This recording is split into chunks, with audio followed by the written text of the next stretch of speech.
Which is more difficult, the Fred Whitton or the Struggle Dales 200 kilometres?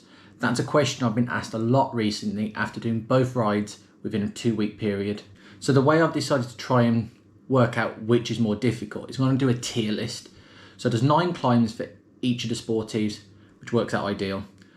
And in the tier list, there's going to be 5 categories. So the categories are, and each category is worth a certain amount of points as well. So for 1 point, we've got a warm-up. For 2 points, we've got a bit of a nibble. 3 points is hard work. And 4 points is a leg snapper. And the final one, 5 points, is a wall of pain. Now, when I'm judging these, I'm going to try and judge it on the idea that the weather conditions are the same for each sportive, which for me, it wasn't. So the Fred was warm, no real wind. It was ideal cycling conditions. Whereas with the Struggle Dales, if you've watched the vlog, you'll see that the wind is mental, which adds a completely different dynamic to the ride.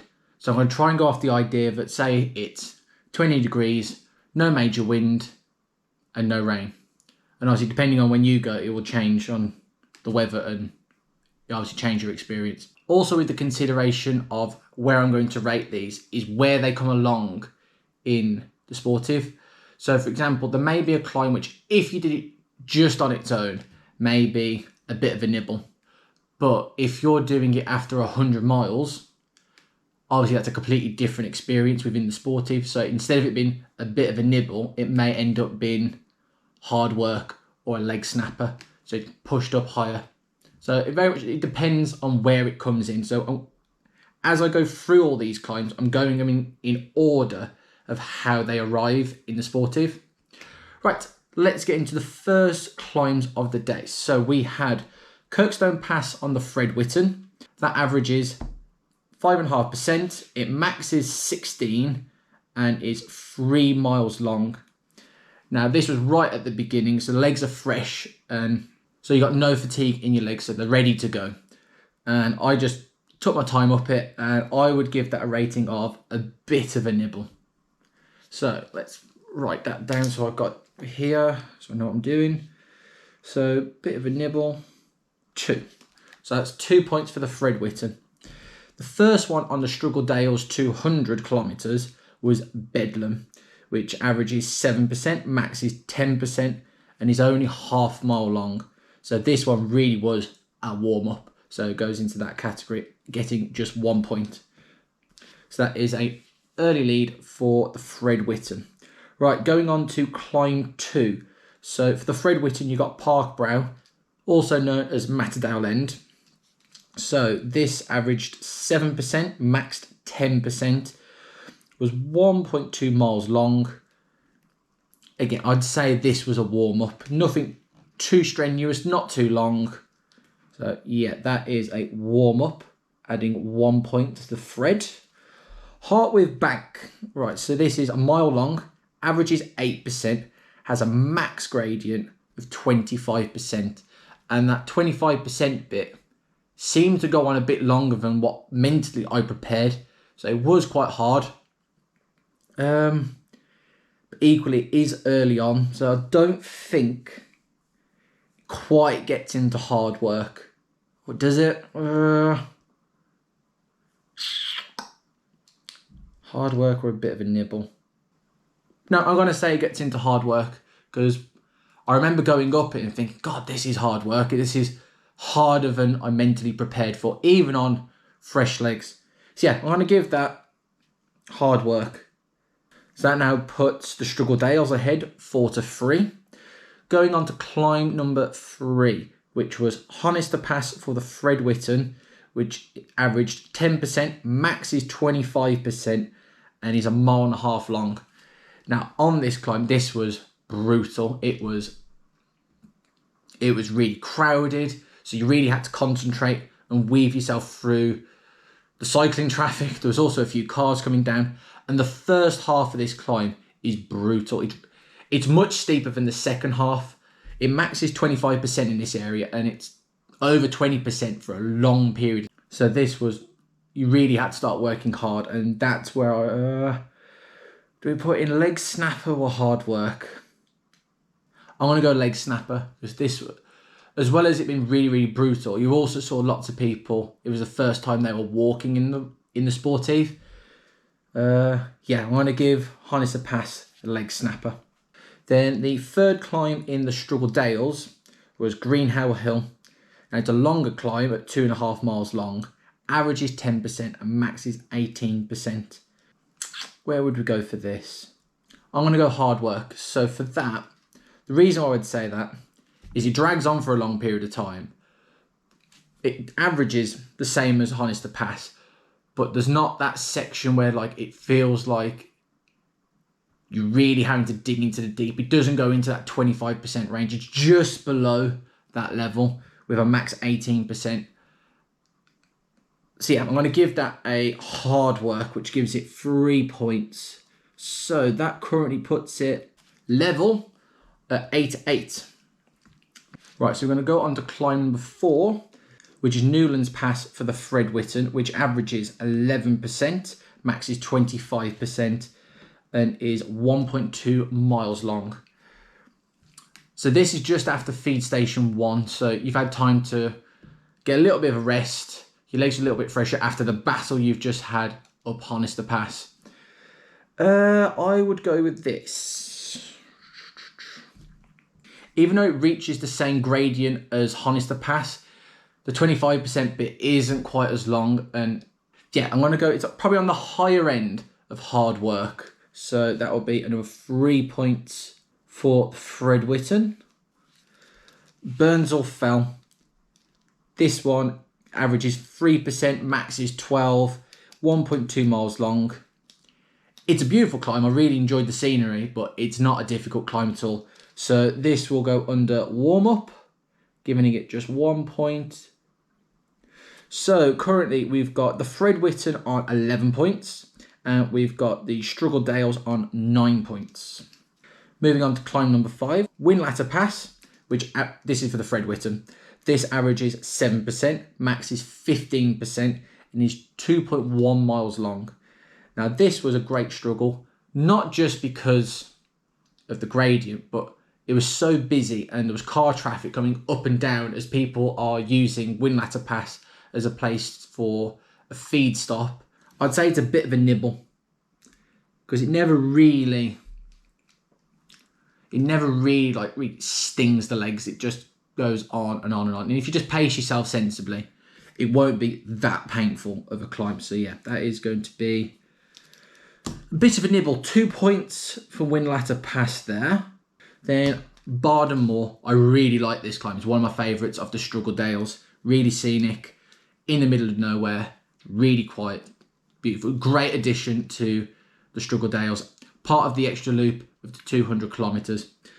It averages 10%.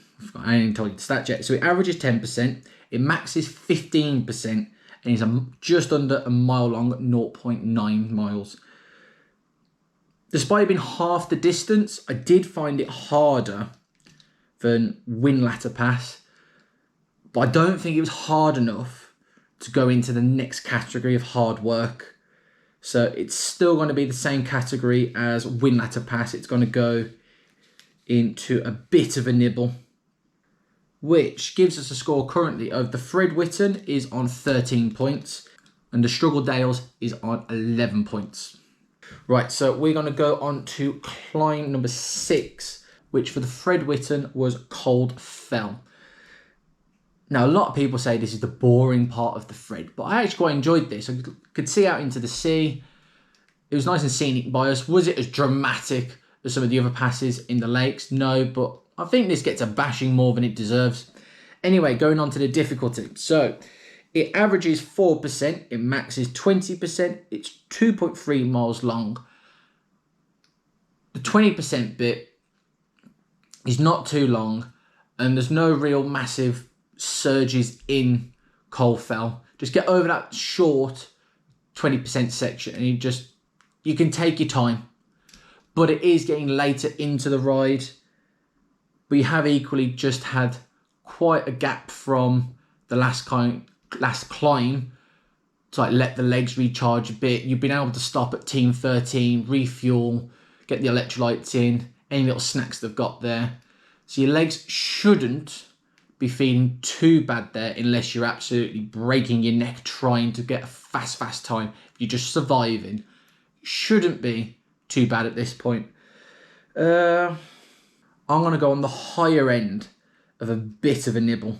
So that will be another 2 points for the Fred. Right, and then the 6th climb for the Struggle Dales was Malham Cove. I absolutely love this climb. It was my favourite climb of the day. It averages 6%, it maxes 20% and goes on for 2 miles. So it's slightly shorter than Cold Fell.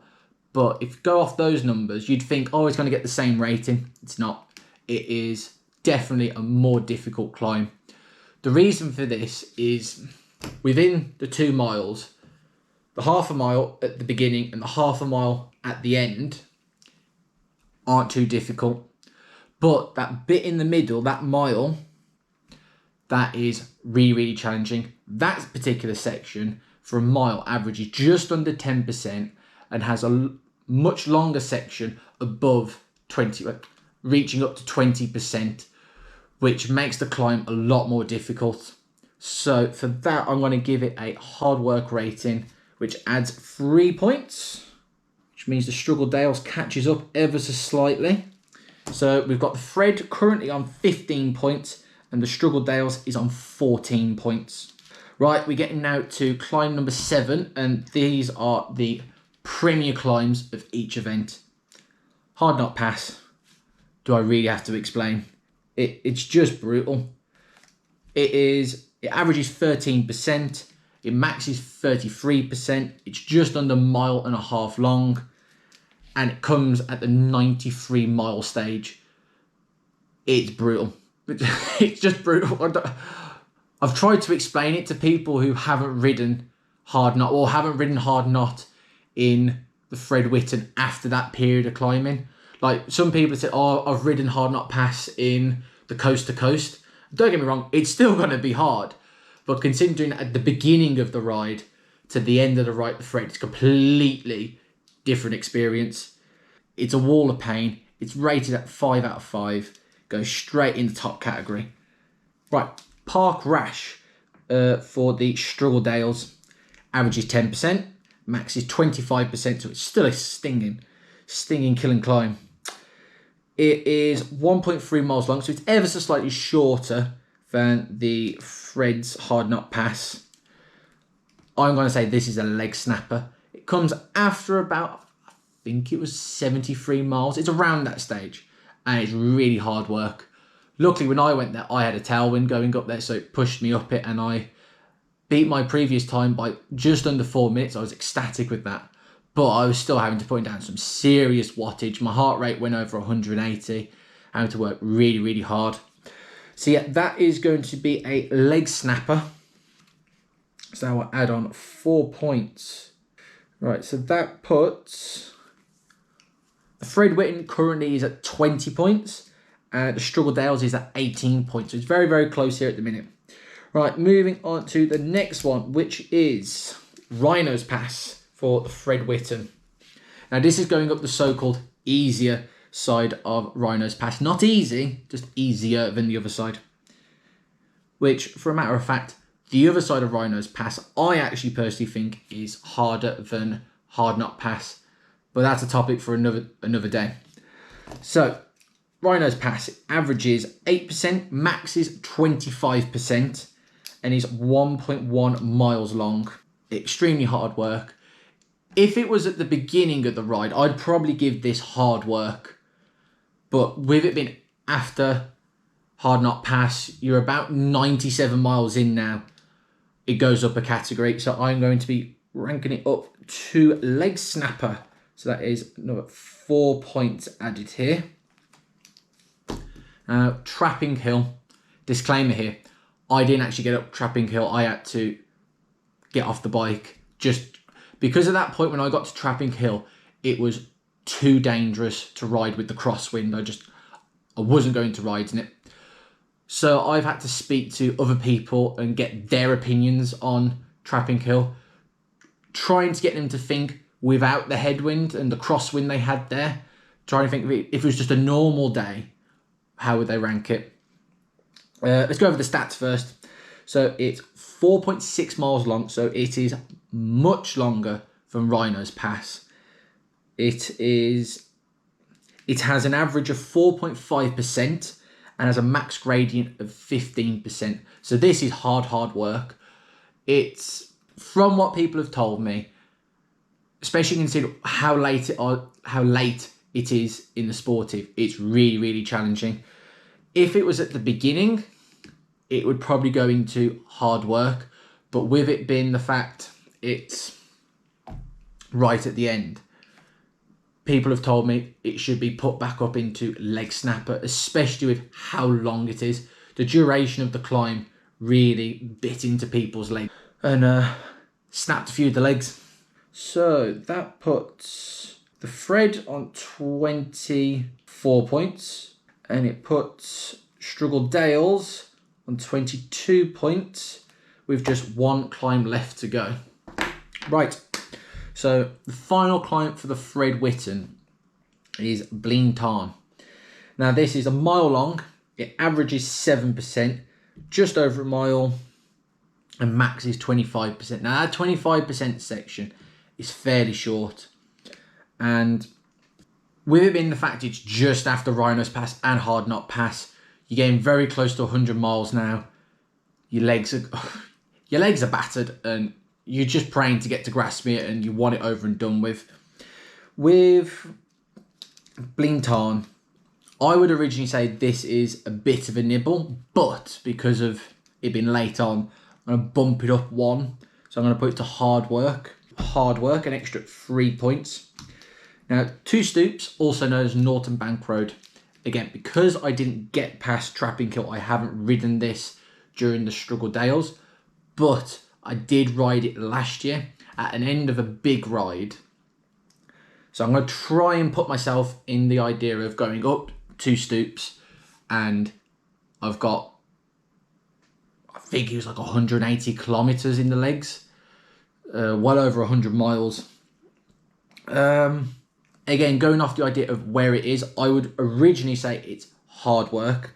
I forgot to say the stats tip. So it is 1.4 miles long, average is 9%, and max is 20%.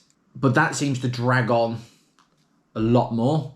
There's no like easy bit in there. It just goes and goes and goes. And then you've got the 20% bit as you get around the bends towards the top, which is really challenging. So I'd originally say it's hard work, but then with the placement of where it is in the route, again, it goes up one. So I'm going to put it under leg snapper. So that's an extra 4 points. Right, so that puts the Fred Whitton at 27 points. It puts the Struggle Dales at 26 points. Right, before, I want to add in some extra points for the distance and feet per mile climbed.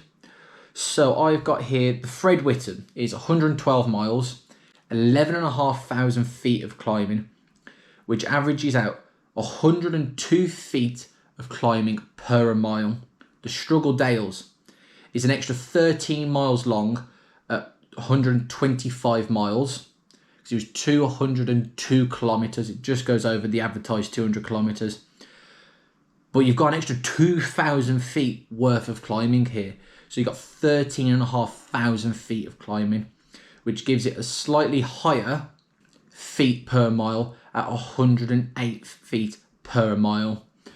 So putting that, the extra 13 miles, the extra feet of climbing, I'm going to give the Struggle Dales an extra point for the overall numbers in the ride, which actually gets this to end up a draw. I did, before doing this, I thought it was going to be close, because my thoughts are the Fred has the standout moment, Hardknott Pass after 93 miles. Like, it's the hardest moment in both sportives, but it felt like the Struggle Dales, even though it didn't have that quite as brutal moment as Hardknott Pass. It just dragged on that little bit longer, the extra feet of climbing, and you felt like it was more relentless. And even though after Park Rash, we had that long period of, I think it was close to 35 kilometres of downhill and flat, on the Fred, it felt like in between the climbs, you had time to breathe. Whereas with the Struggle Dales, like, right, you got up one, then another one, then another one, and another one. It felt a lot more relentless, and there was climbing which isn't even part of these 9 climbs, which was leg snapping. There was one climb during, just after Malham Cove, which hit 25%. It was like just under half a mile long. It's absolutely brutal, and it's not one of the registered 9 climbs of the route. Yeah, I'd say a draw is probably fair. Obviously, it may change on the style of your fitness and your riding. Well, you can watch either of my vlogs and see if that changes your opinion. I'll leave links to those in the description and the end cards. Tell me in the comments, do you agree with this rating? Do you agree it's a draw? Do you think one's slightly harder than the other? Have you ridden both of these? Tell us your experiences in the comments. Right, and on that note, I'll leave you. Thanks for watching, and I'll see you next time up another climb on 2 wheels.